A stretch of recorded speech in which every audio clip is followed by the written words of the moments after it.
C'est surtout extraire un personnage, qui est en l'occurrence Latouche, et en faire un héros à part entière.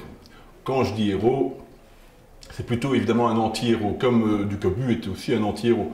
Latouche, c'est un anti-héros par excellence. Il n'a rien pour lui, le pauvre malheureux, si ce n'est sa petite moustache à la Errol Flynn, mais il n'a pas grand-chose pour lui. Mais donc ça n'était pas du tout compliqué pour moi, parce que je connais l'univers de Ducobu donc depuis qu'il existe, et j'avais déjà fait aussi des petites animations autour de Ducobu il y a bien longtemps dans un magazine belge, Tremplin, où ça continue d'ailleurs à apparaître. Et donc c'était pas du tout compliqué, surtout que la complicité avec Benoît, avec Zidrou est totale, donc c'était... Voilà, c'était très bien. Moi, il y a des choses qui me font rire. En général, les choses qui me font rire Zidrou. Les choses qui me font rire Bernard, Gaudy. Donc ça va, c'était pas très compliqué. Moi, ma touche personnelle, ben, je la mets dans les personnages que je mets un peu plus en avant ici dans cet album, qui sont donc les collègues, les nouvelles collègues de Latouche.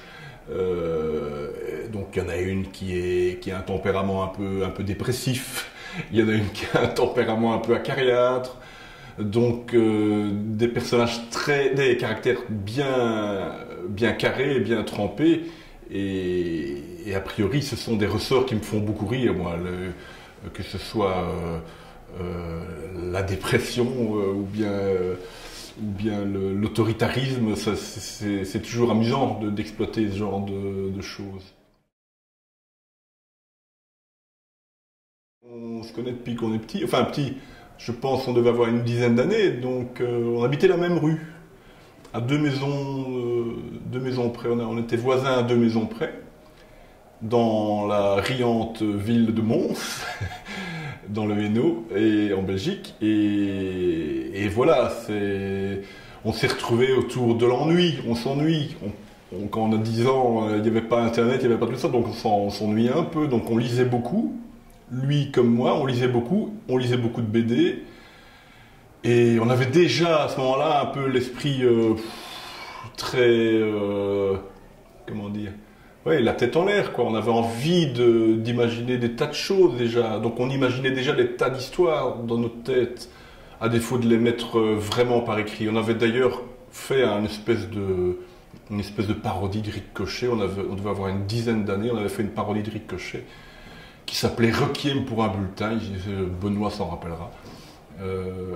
Et voilà, donc on était déjà complètement obsédés par ça.